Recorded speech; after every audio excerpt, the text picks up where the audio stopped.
one of my biggest influences as a band and also the guitar player from that band is Rush. And it's probably, if I had a name like my favorite band, it would be them. Nice. And I think some of the things that I really picked up from Alex are how to make the guitar sound really, really big. And obviously Rush is a trio, and I use that a lot, I'm finding now, when I play solo, when it's just me and bass and drums. I'm able to take that knowledge and make the trio sound big.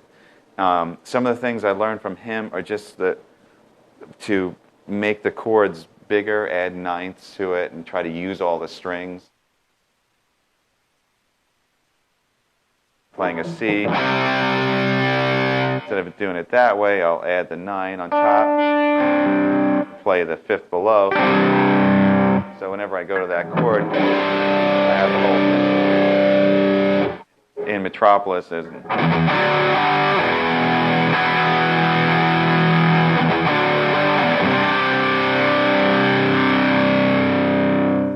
so that's a big part of my playing style, and I'll do that with anytime I can use some sort of open strings in the chord or ninths, I'll use it. If I'm playing a G or an F, I'll go D. So I'll put that 5th below a lot, and I'll try to have some sort of open string in there. And the other thing from Alex is kind of like using open strings as pedal notes as well as the chords are changing. So I'll do things like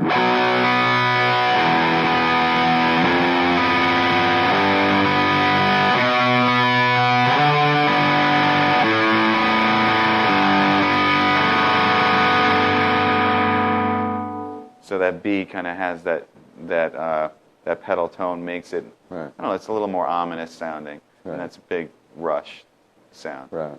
It makes the guitar part certainly more interesting, and it helps to make the sound bigger, right. I think, as well. And of course, if you add chorusing and delay, then it's even, it's like your guitar sounds like a house when you do that. And if you have those open strings,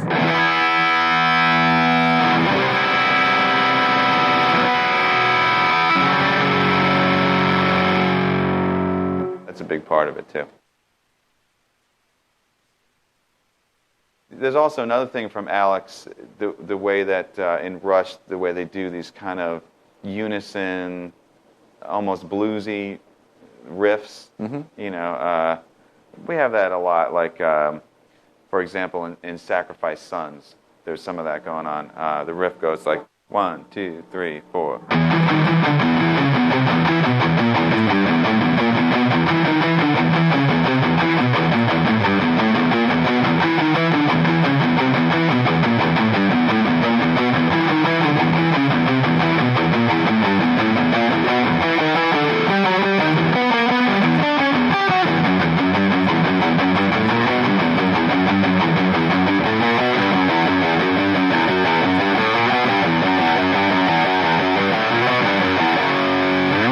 And we'll do those lines where the whole band, are doubling that, and it sounds really thick. And I just kind of remember some of the Rush songs from like the earlier albums, first album, where they have those. Here it is, slow.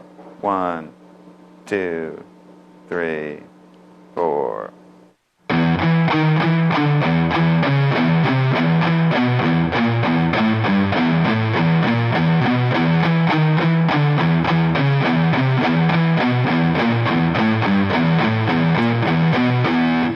It's 6, 5, 5, 3, 3. So it's like.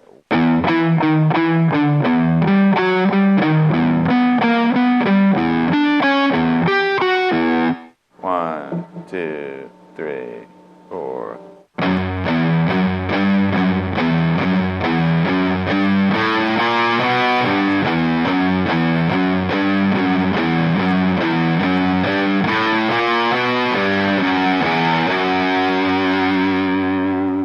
The weird thing about the odd times and stuff like that is, to me, I kind of feel the riff going by and the melody within the riff, right. As far as counting it, that can change at any given time depending on how Mike is phrasing the part. Right. So I don't concern myself so much with how, like, the breakdown and how I'm feeling it. I concern myself with where the melody lies within the riff. We're kind of taking it, I think, to extremes sometimes where we keep changing the meters back and forth. But it definitely, for me, stemmed from listening to, early Rush and the way they would do things. Most of the times, I think the way that it goes down is, you're right, we'll write a riff, and I mean this type of riff over here, that's just something that kind of comes out. We need something in F sharp, and there it is. Right. And you're not really thinking about the odd times. But then, again, there is a time where, as we're writing, we'll want to make it more interesting, and then we will start thinking about how to change it even further and change the times. Right. We'll say, is this better if it's all in 9, or should it alternate between 9 and 8? And then we'll try every different variation and mutation until we get something that really sounds right to all 5 members. A lot of times it's a matter of like compromises. Sometimes you have guys, I think it sounds all really good just all in 4, Right. And then another guy will be like, no, it has to alternate. So then how about at the end when it comes back, then it'll be, so we do things like that all the time. You kind of get all the different variations in there. As far as playing these type of riffs, there's a couple different ways you can feel it. I mean, one way, or I should say you can play it. One way is playing all alternating down, up, down, up, down, up. Right. And with a lot of the odd times, it gets a little confusing because sometimes you feel everything where the phrase starts on a down, and when it comes back around, it's still on a down. And sometimes when it comes back around, it's on an up. So you have to get used to being able to feel both, accenting with up and accenting with down. Right. So what I did for a long time in my practicing routine is that anything that I played, even if it was just a scale, like a part of a scale or something, I would play it 2 ways. And this is primarily from listening to Steve Morse.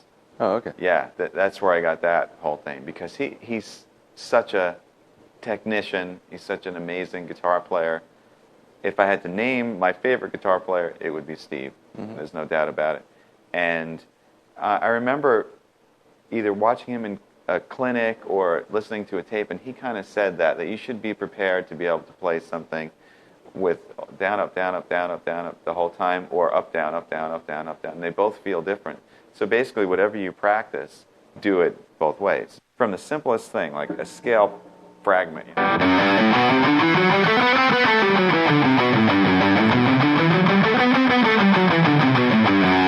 Even if you were just practicing that, as a warm-up, let's say. Mm-hmm. I started with down, down, up, down, up, down, up, down, up. Then I would play the same thing starting with up.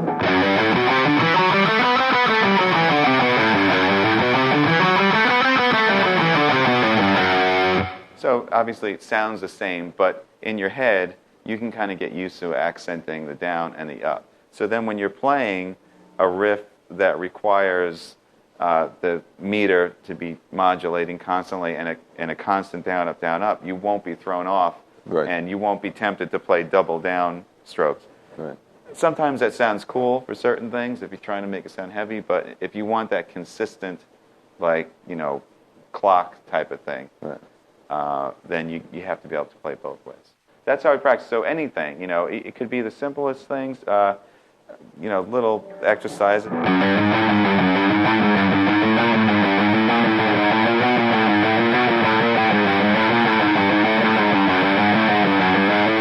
And that was all down, up, down, up, down, up, down, mm-hmm. up. Then you would start with up.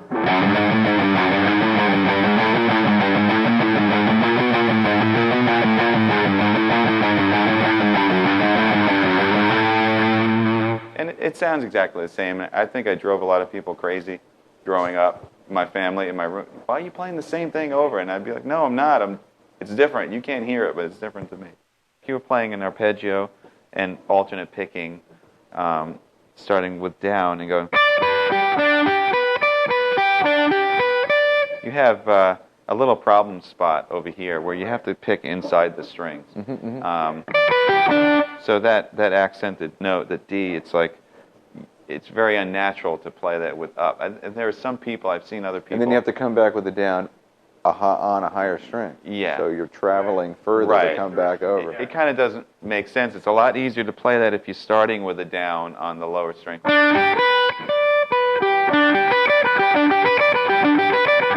Pick direction is. Right. And then in those cases, then you start to do pull-offs and stuff to make it a little bit easier.